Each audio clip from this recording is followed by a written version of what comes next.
दाता अनंत श्री दरियापति महाराज के चरणों में दंडवत प्रणाम करते हुए हमारे मध्य में विराजमान सतगुरु वाणी जी महाराज के चरणों में कोट कोट दंडवत प्रणाम करते हुए महाराष्ट्र से पधारे आदरणीय परम श्रद्धेय परम पूज्य संत श्री ताराचंद जी कुमार साहब को प्रणाम करते हुए और पूर्णापुर से पधारे आदरणीय परम श्रद्धेय पूज्य संत श्री नरेश दास जी महाराज के चरणों में प्रणाम करते हुए और हमारे मध्य में गोबल से पधारे रामचरण जी महाराज, बिलाल से पधारे भगवान दास जी महाराज का सभा में दूर दूर से पधारे सभी सत्संगी भाई बहनों को हृदय से राम जी राम प्रणाम।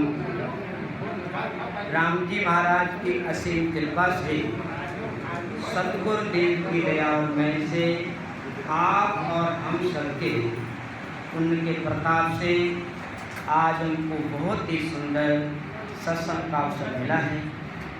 हम सब बड़भागी हैं कि हम सभी सत्संगी गुरुमुखी भाई बहन एक साथ बैठ करके हम महापुरुषों के अमृतमय वचनों को श्रवण कर रहे हैं। तो आइए प्रेम से सतगुरु सुखराम जी महाराज के अमृतमय अनुभव वाणी जी महाराज को श्रवण करेंगे। ये महापुरुषों के अनमोल वचन हैं, अटल वचन हैं। जो भाई लोग सेवा में लगे हुए हैं उनसे निवेदन है कि सेवा तो करें लेकिन थोड़ा सत्संग चल रही इसका भी ध्यान रखें। धुना धुना तेरी कौन सुना? हाँ, जो सत्संग जो भाई लोग सेवा में लगे हुए हैं उनसे निवेदन है कि सेवा तो करें लेकिन थोड़ी सत्संग क्या मर्यादा का ध्यान रखें कि हमारी सेवा से हमारी व्यवस्था से कोई सत्संग में डिस्टर्ब ना हो, ना वक्ता को ना श्रोता को। तो एक होता भगवत अपराध कि हमारी कोई गलती से ठीक है किसी को श्रोता को बोलने में, वक्ता को बोलने में या श्रोता को सुनने में कोई दिक्कत होती, कोई बात समझ में नहीं आती है तो हमको भगवत अपराध लग जाता है। इसलिए सत्संग की एक मर्यादा होती है कि सत्संग में थोड़ा मर्यादा के साथ बैठें और एक व्यवस्थित ढंग से बैठें, इससे कि हमारे द्वारा किसी को बोलने में सुनने में दिक्कत नहीं होनी चाहिए। तो आइए अब प्रेम से महापुरुषों के शब्दों को चिंतन करेंगे।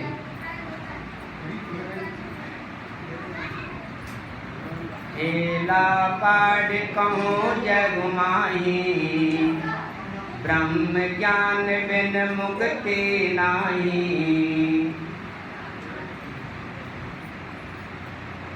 मैं हरिजन हूँ ब्रह्म विलासी, जग से के मैं रहूं उदासी। हेला पाड़ कहूँ जग माही, ब्रह्म ज्ञान बिन मुक्ति नाही। बोलो राम। बहुत ही सुंदर सत्संग चल रही थी और थोड़ी देर के लिए सत्संग को श्रवण करेंगे। महापुरुष का समझाते हैं, मैं हरिजन हूँ ब्रह्म विलासी। मैं हरिजन हूँ। सतगुरु सुखराम जी महाराज समझाते हैं, मैं राम जी का दास हूँ, मैं राम जी का हरिजन हूँ। हरिजन कहते हैं दास के लिए, भगत के लिए। लेकिन ब्रह्म विलासी, मैं ब्रह्म विलासी, मैं उस ब्रह्म की अनुभूति करने वाला हूँ, उस ब्रह्म का आनंद लेने वाला हूँ कि जग से कि मैं रहूँगा। मैं जगत से उदास रहता हूँ। क्यों? देखो, जिसको भक्ति में, साधना में आनंद आने लग जाता है फिर वो जगत से उदास रहता है। उसको ये जगत की बातें, ये जगत का स्वाद बिल्कुल ही नहीं भाते हैं। उसको बस एक ही इच्छा लगी रहती है, मैं ज़्यादा से ज़्यादा ध्यान करूँ, सब ब्रह्म की अनुभूति करूँ। ऐसी लगन जो परमात्मा के प्यारे होते हैं, नाम ले वाले होते हैं, उनके अंदर ऐसी श्रद्धा भाव होता है। एला पाठ कहूँ जग माही, ब्रह्म ज्ञान बिन मुक्ति नहीं। सतगुरु सुखराम जी महाराज हम सभी को कह रहे हैं, सज्जनों, मैं आवाज दे करके कह रहा हूँ कि ब्रह्म भक्ति के बिना मुक्ति नहीं है। देखो, ये सांस सांस की भक्ति को ब्रह्म भक्ति कहा गया है, ऐसे कहा गया है, इसको केवल भक्ति भी कहा गया, सुख आनंद भक्ति भी कहा गया है। तो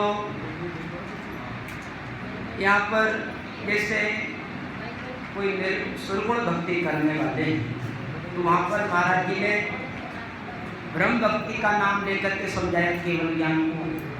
जहाँ ब्रह्म भक्ति करने वाले हैं तो वहाँ पर केवल भक्ति के द्वारा केवल भक्ति का नाम लेकर के महाराज जी समझाया है। तो यहाँ पर जो ब्रह्म भक्ति का नाम है, ब्रह्म ज्ञान बिन मुक्ति नहीं, कि ब्रह्म ज्ञान के बिना मोक्ष नहीं है। लिखा है कि ब्रह्म ज्ञान को आत्मज्ञान भी कहते हैं। भाई, जब आत्मबोध होगा तभी परमात्मा का बोध होगा, इसलिए आत्मज्ञान के लोग ब्रह्म ज्ञान के लोग मिलता जुलता है, उससे भी पूरक है। तो लिखा है कि आत्म धर्म न धर्म न कोई, आवागमन मिटे नहीं कोई। आत्मज्ञान ब्रह्म ज्ञान है, इसके बिना आवागमन नहीं मिलता है। तो देखो, ये ब्रह्म ज्ञान कोई नया ज्ञान नहीं है, ये ज्ञान केवल ज्ञान आदि अनादि से चल रहा है। ये ज्ञान देखो, द्वापर में गुरु वशिष्ठ जी के पास था, तो यही भक्ति की और यही भक्ति साधना भगवान राम को बताई। वर्तमान में प्रसंग आता है कि वशिष्ठ मुनि राम ही गाया, छुचम वेद का भेद जपाया, उल्टा शब्द पे छमने लागी, सुकुमण सुरत शब्द संग जागी, आत्म भज परमात्म हुआ, जीवर सेव कछो नहीं जुआ। जो हम आज भक्ति कर रहे हैं, ये भक्ति आदि अनादि से है। देखा जाए, ये भक्ति सतयुग से चल रही है, हमको नहीं मिली वो अलग बात है। देखो, सतयुग में सबसे पहले भक्ति किसके पास थी? ऋषभ देव जी महाराज के पास। ऋषभ देव राजा जन हुई, तीर्थंकर अवतार दोई, पदवी दोए राम ही गाया, छुछम वेद सनकादि सुनाया, सनकादिक सो विष्णु बखानो, ऋषभ देव साचो कर मानो, छुछम वेद का हुआ अधिकारी, केवल भगत पुत्र साधारी, कुदरत कला नाम की जागी, रग रग रोम रोम ले लागी। तो आज हम जो ब्रह्म ज्ञान को श्रवण कर रहे हैं, केवल ज्ञान को श्रवण कर रहे हैं, ये ज्ञान आदि अनादि से है। और यहाँ तक कि सतयुग में ये ज्ञान ऋषभ देव जी महाराज के पास था। ऋषभ देव जी महाराज अपने समय के एक राजा थे। पदवी दो पदवी थी, पदवी दोए राम ही गाया, अछूछम बेसन का सुनाया। और देखा जाए, ये केवल ज्ञान के जन्मदाता ऋषभ देव जी महाराज हैं। सतयुग से ज्ञान चला है। सतयुग के बाद में द्वापर में ये ज्ञान वशिष्ठ जी महाराज के पास था। वशिष्ठ जी महाराज हुए, वाल्मीकि जी महाराज हुए, इनके पास भी। तो वशिष्ठ मुनि राम ही गाया, छुचम में का भेद छुपाया, उल्टा शब्द पिछम लागी, सुकुमार सूरत शब्द समझाया। वशिष्ठ जी महाराज के जीवन में जब ये भक्ति प्रकट हो गई तो वो अंतर्मुख होने लगे, ध्यानमग्न होने लगे, हमेशा शांत रहने लगे, ना कुछ बोलना, ना चाहना, ना कहना, सुनना, मस्त रहते थे। लेकिन जो उनके वशिष्ठ जी महाराज की कुटिया के पास में रहने वाले ब्राह्मण थे या जंगल में रहने वाले ब्राह्मण थे, उन सब ब्राह्मणों ने मिलकर के एक सलाह करी, चलो इन वशिष्ठ जी महाराज को समझाते हैं। बताओ, ये ब्रह्म ऋषि है, ब्राह्मण हैं, लेकिन ब्राह्मण का कोई कर्म कांड तो करते नहीं है। भाई ये ब्राह्मण हैं तो इनको पूजा पाठ भेद हवन त्रिकाल संध्या अग्निहोत्र करना चाहिए। चलो इनको समझाते हैं। तो वन का विपर सभी चले आया, वशिष्ठ मुनि को भूषण धाया। ओ मुनि तुम बड़े आचार्य, दे धारो परमारथ कारज। परमारथ हित काज न करियो, आपे मते ध्यान का धरियो। बोलो राम। वन का विपर सभी चलाया। वन में रहने वाले, जंगल में रहने वाले जितने भी ब्राह्मण थे वो भेला इकट्ठे होकर के आए और कहने लगे, महाराज जी, अहो मुनि तुम बड़े आचार्य, हम आपको बहुत बड़ा आचार्य मानते हैं और आचार्य का काम है परमार्थ करना, लोगों को ज्ञान सुनाना, गीता का ज्ञान सुनाना, रामचरित का ज्ञान सुनाना, वेदों का ज्ञान सुनाना, शास्त्रों का ज्ञान सुनाना। आप ना कुछ कहते ना कुछ सुनाते हो, लेकिन परमार्थ काज न करे हो। भाई ऋषियों का काम, संत का काम परमार्थ का काम है, लेकिन परमार्थ हित काज न करे हो। आप परमार्थ जैसा कोई काम तो करते नहीं हो। लोगों को ना कोई यज्ञ के बारे में बताओ, ना कोई हवन के बारे में, ना अग्निहोत्र, ना किसी के बारे में बताते नहीं हो। और आप ही मत ध्यान का धरे हो। ये कौन सा धड़ा पकड़ लिया आपने? बस अपनी मस्ती में मस्त रहते हो, ना कुछ लेना ना देना, मंगल रहना। ये तो बात हमारे समझ में नहीं आती है। बताओ कि कुल कर्म क्रिया नहीं कोई, और गायत्री संध्या बिसराई। ब्राह्मण कहने लगी, वशिष्ठ जी महाराज कुल कर्म, अरे आपने अपने कुल कर्म को छोड़ दिया।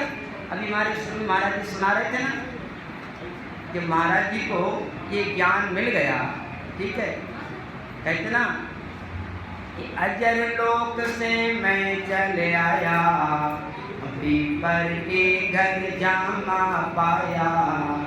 विपर के सब करूँ नहीं कोई, आविद जान लगे नर कोई। विपर कर्म सभी छिटकाया, राम नाम हृदय मिलाया। सतगुरु सुखराम जी महाराज अपने समय के प्रकांड विद्वान थे, संस्कृत के वेदों को ज्ञाता थे, लेकिन जब उनको ये ज्ञान, केवल ज्ञान मिल गया, उनको विश्राम दे दिया महाराज ने। जब ऊंचा ज्ञान मिल गया, महापुरुष समझाते हैं, जब ऊंचा ज्ञान मिल गया है फिर नीचे ज्ञान में कौन लगे। इसलिए महापुरुष समझाते हैं, जैसे अपने महाराज जी के देखो सुना बोलने बोला तो बात कि महाराज जी प्रकांड विद्वान थे, अनुभवी महात्मा थे। वो चाहते तो ये अपने ज्ञान को संस्कृत में लिख देते। देखा है कि संस्कृत में काव्य कहूँ तो जग समझे आए, इन कारण सुख राम कहें गुरु प्राप्त माए। संस्कृत में काव्य कहूँ तो जग समझना है। महाराज जी कहते हैं, जिस वाणी को मैंने काव्य में पद्य में लिखा है, इस काव्य को मैं संस्कृत में लिख देता, लेकिन लोगों की समझ में नहीं आता। ठीक है, हम सब कोई बड़भागी है, नए आदमी को यहाँ ला करके बिठा दो ना, तो वो उठ करके चला जाएगा कि महाराज जी क्या सुना रहे हो, हमारे कुछ पल्ले ही नहीं पड़ता है। तो ये तो ब्रह्म ज्ञान है, कोई कहानी किस्सा कोई कथा तो है नहीं। तो महाराज जी कहते हैं, इस इन कारण सुखराम के गुरु प्राप्त होना है। मैंने ये जगत के हित के लिए, ये भक्तों के हित के लिए इस ब्रह्म ज्ञान को मैंने प्राकृतिक भाषा में लिखा है। इसलिए तो प्रसंग चल रहा था जैसे सतगुरु सुखराम जी महाराज को जब ये ज्ञान मिला तब उन्होंने अपने कुल कर्म को छोड़ दिया। जैसे वशिष्ठ जी महाराज को द्वापर में जब ये ज्ञान मिला तो बस ब्रह्म ध्यान करते थे, लेकिन ब्राह्मणों को ये अच्छा नहीं लगा। तो ब्राह्मणों का कि महाराज जी कुल कर्म क्रिया में कोई गायत्री संध्या उतराई। ब्राह्मण कहने लगे वशिष्ठ जी महाराज बताओ आपने कुल कर्म को छोड़ दिया। भाई ब्राह्मणों का काम है, ठीक है, शास्त्रों को पढ़ना और पढ़ाना, ये गवन करना, पूजा पाठ करना, ये सब ब्राह्मणों का काम, लेकिन आप कुछ भी नहीं करते हो। कुल कर्म क्रिया में कोई और गायत्री संध्या उतराई। अरे ब्राह्मण होकर के आप गायत्री का पाठ करना बंद कर दिया, गायत्री संध्या विसराई। और अग्निहोत्र देव न दूजा, ओम अजप्पा जाप न दूजा, और अग्निहोत्र देव न दूजा, ओम अजप्पा जाप न दूजा। ब्राह्मण कहने लगे गुरुदेव वशिष्ठ जी महाराज आप किसी नाम का जप भी नहीं करते हो, और अग्निहोत्र देव न दूजा आप तो ये घमंड भी नहीं करते हो, और आपका कोई इष्ट भी नहीं है। हम देखते हैं जगत में कई लोग इष्ट होते हैं, किसी का इष्ट हनुमान जी महाराज है, किसी का इष्ट शंकर भगवान है, तो कोई अपने देवी को इष्ट मानते हैं, लेकिन आपका कोई इष्ट ही नहीं लगता है कि आपने कौन सा मामला पकड़ लिया है, इसलिए हम आपको समाज से बाहर करते हैं। ब्राह्मण क्या बोले महाराज जी हम आपको ब्राह्मण समाज से अलग करते हैं। तो वशिष्ठ जी महाराज ने ब्राह्मणों को हाथ जोड़ करके समझाया। वशिष्ठ जी महाराज कहने लगे और पेपर तुम तो सब जानो, शास्त्र धर्म कहा तुम बखानो। वशिष्ठ जी महाराज कहने लगे हे ब्राह्मण देवता हूँ, आप तो पढ़े लिखे हो, ज्ञानी हो, समझदार हो, शास्त्रों के जानकार हो, ये बताइए कि जिस मोहे सूतक पातक दोनों साथा, मोहे पिता ममता वही माता।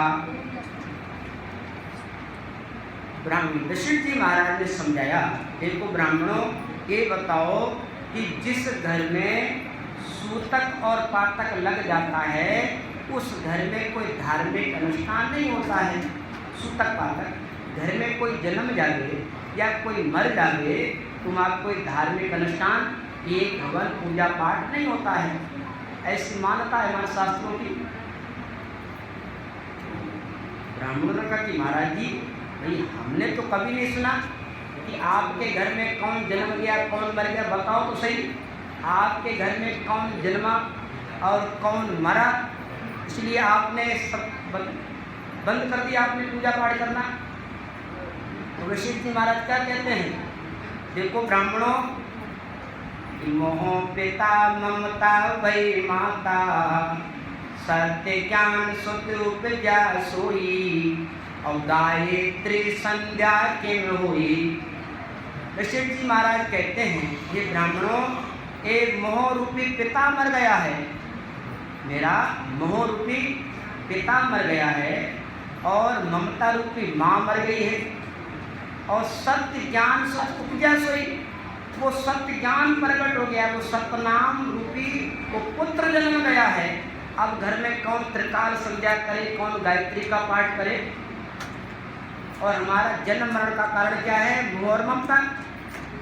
मोह माया ममता के कारण बारंबार ठगाया वे, मोह माया ममता के कारण बारंबार ठगाया वे, समझ न पड़ी ज्ञान गुरु गम के, समझ न पड़ी ज्ञान गुरु गम ताते फिर भटकाया वे, वो घर सत्य गुरु क्यों नहीं बताओ, जिन घर सोच में आया वे, वो घर सत्य तो क्यों नहीं बताओ, जिन घर सोच में आया। काया हंसो काया छोड़ चले जब हमको कौन कहाँ समाया रे, वो घर सतगुरु क्यों नहीं बताओ, घर सोचे गया। देखो हम सभी का जन्म मरण का कारण क्या है? मोह और ममता। तो जब तक हमारे जीवन में ये मोह ममता लगी रहेगी, ये मोह ममता कब छूटेगी? जब ब्रह्म भक्ति से लग जाएगी। ब्रह्म भक्ति का मतलब ये है, अगर जिस दिन ब्रह्म भक्ति प्रकट हो जाएगी, शब्द की जागृति हो जाएगी, तो एक ऐसी लगन लग जाएगी, तो ऐसी लगन लग जाएगी फिर उसके बिना रहा ही नहीं जाएगा। देखो कहते हैं जिस दिन सुर शब्द की लिप लगेगी, वो लगेगी कैसे? अभी हमारे महाराज जी बहुत अच्छी बात कह रहे थे, भेद के ऊपर जोर दे रहे थे भैया कि भेद से भक्ति करो, भेद से भजन करोगे तब लक्ष्य को प्राप्त करोगे, परमात्मा की अनुभूति करवाओगे, परमात्मा की प्राप्ति कर पाओगे। ठीक है, हम तो सभी जानते हैं भाई, सांस सांस की विधि को भेद कहते हैं। सांस की विधि से कृष्णा के द्वारा हम नाम करते हैं, इसको भेद कह लो, सूक्ष्म भेद कह लो। तो भजन करते समय वो लिप कब लगेगी? ठीक है ना, लिप कब लगेगी? शब्द की जागृति कब होगी? जैसे हमारे घर कह रहे हैं कि जब तक शब्द की जागृति नहीं होती है तब तक मोक्ष की प्राप्ति नहीं होती। ये बात तो सत्य बात है, लेकिन शब्द की जागृति कैसे होगी?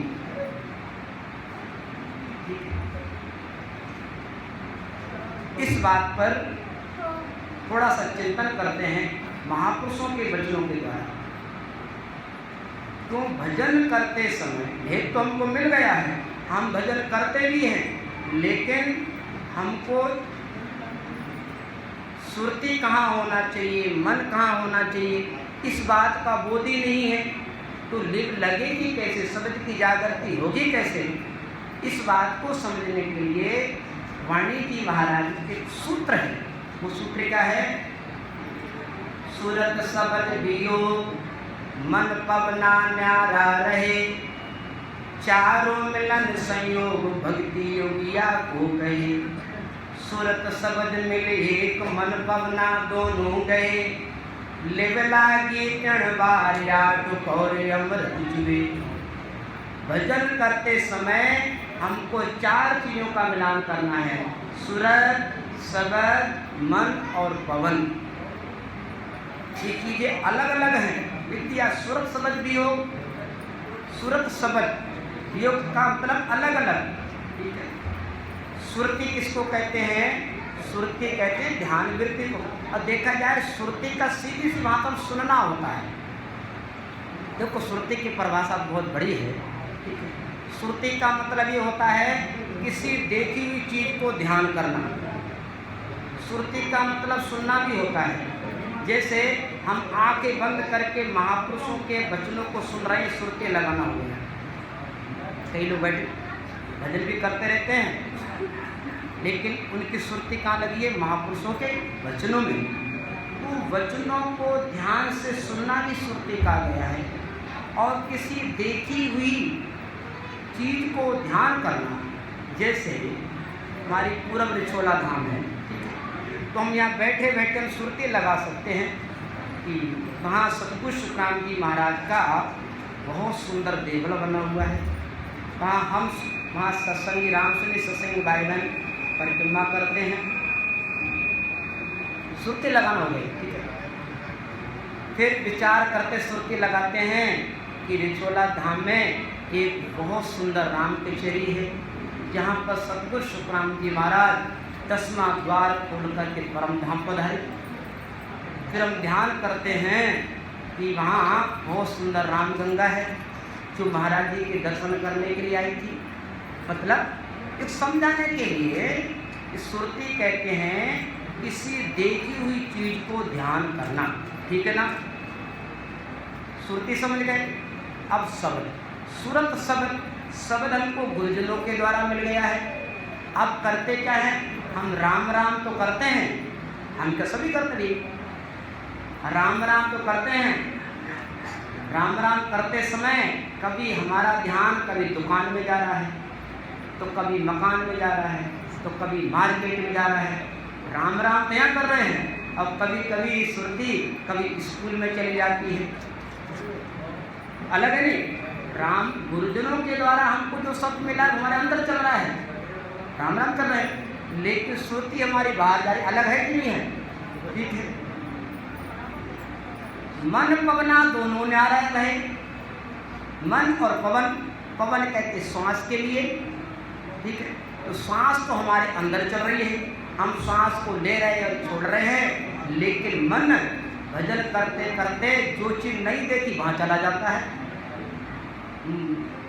राम राम करते करते मन में आता है, अरे कोई बॉम्बे कोई बहुत बड़ा शहर होगा, वहाँ एक्टर लोग हीरो लोग रहते होंगे, ठीक है। देखो मन वहाँ जो चीज़ नहीं देखी है, सुरती तो वही जाती जो चीज़ देखी है, लेकिन मन तो कभी कभी वहाँ चला जाता, को देखा ही नहीं है। तो ये चारों चीज़ें अलग अलग हैं, ठीक है। सूरज जो किसी वस्तु को देखना, ध्यान लगाना, राम राम हमारे अंदर चल रहा है, श्वास अंदर चल रही, मन, ये चारों चीज़ें अलग अलग हैं।